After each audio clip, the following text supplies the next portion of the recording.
ازيكم يا حلوين؟ عاملين ايه؟ يا رب تكونوا بخير. النهارده ان شاء الله هعمل معاكم غدا سهل وسريع وبسيط وبشفشق الخلاط وبكوبايتين من الدقيق وحبه من الميه. هنعمل احلى غدا. الناس مننا في ناس كتير تعرف دي ايه وفي ناس ما تعرفش وفي ناس عارفاها بس ما بتعرفش تعملها في البيت. والنهارده هقولك ازاي تعملي المصبوبه في البيت بطريقه سهله وبسيطه. معايا كوبايه ونص من الميه، ضفت عليهم نص كوبايه من الحليب، باكو من الفانيليا، رشه من الملح، معلقه صغيره من السكر، كوبايتين من الدقيق منخول. زي ما انتوا شايفين المقادير كلها بكوباية واحدة بس، يعني نفس الكوباية للمقادير كلها. فهفضي كله على بعضه كده في شفشق الخلاط وابتدي ان انا اضرب. هنلاقي الخليط بتاعنا تقيل.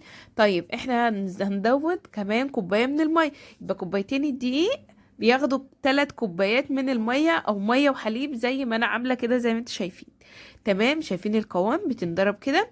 حسيت وانا بضربها كده ان القوام خفيف شوية. ضفت